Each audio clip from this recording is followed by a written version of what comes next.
What is going on, cat gang? It's your boy Harry here with two cats, and in this video we're going to be talking about the brand new tower that you can get for beating the Halloween 2024 event in Tower Defense Simulator on easy. That's right, people, it's 48 Hollow Punks versus the Fallen King. Yesterday we did this challenge with the other tower that you get for beating the event on hard mode. The link for that video is down in the description below if you want to see how we did. Now, I know you're all shocked that I'm back and that I've got this luscious beard. I don't know how many TDS videos I'm gonna make, but I do know that I'm shaving this beard when I reach 100,000 subscribers on my new YouTube channel. Please, please go and subscribe so I can be free of this mess. I'll put the link for that channel down in the description as well. Okay, so I'm starting to realize that the versus videos I'm making now can be different from the versus videos that I was making before my break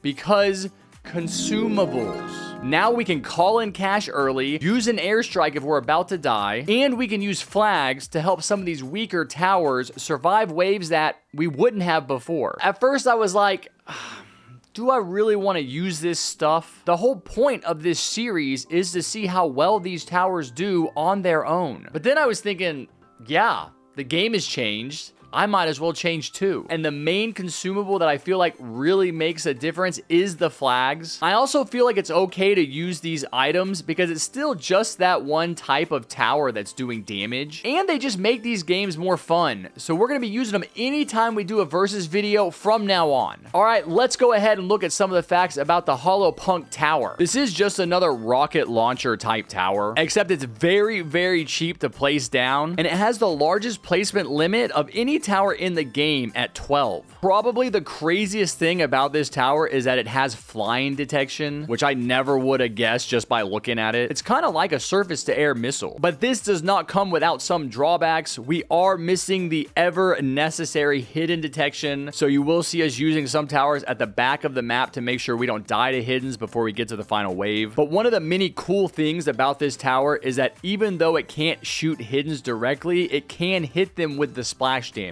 So there are going to be times when you see this tower killing hiddens. The Hollow Punk is an early game tower.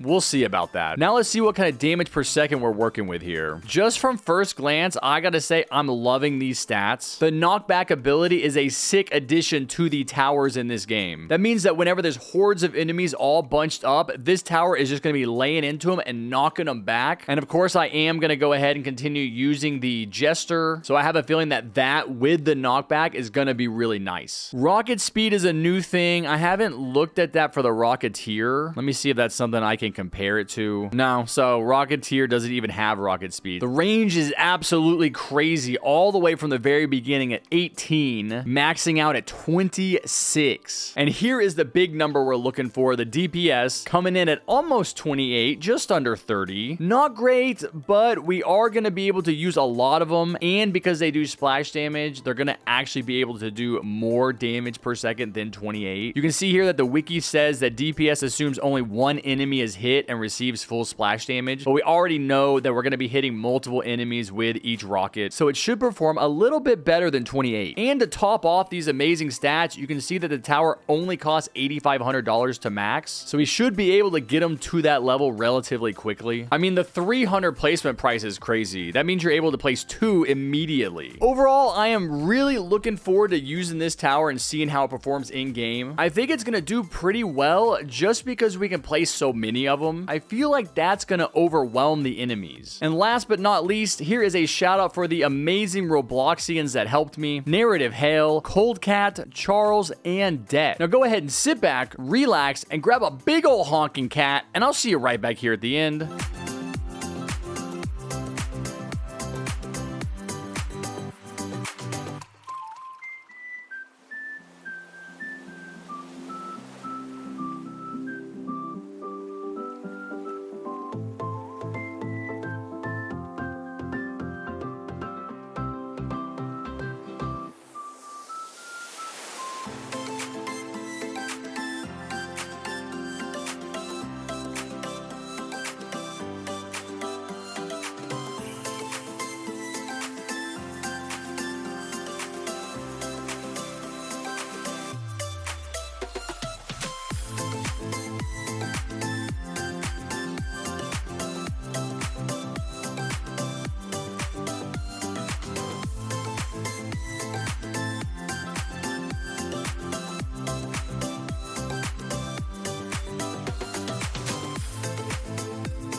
Whoa, Hollowpunk got all the way to wave 37. That's crazy. And we only kind of helped out with a little bit of consumables, so it did way better than I was expecting for an early game tower. Now let's return for the final wave, where we will use stronger towers to get down to just the Fallen King, then sell everything but the Hollowpunk so that we can see exactly how much damage this tower can do.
No way! No way! Hollowpunk kills the Fallen King! Hollowpunk kills the Fallen King! This is amazing! This tower is the best ever! It can kill the Fallen King, and you only have to beat Halloween 2024 easy mode to get it. It's better than Excel. It's better than Engineer. Let's go!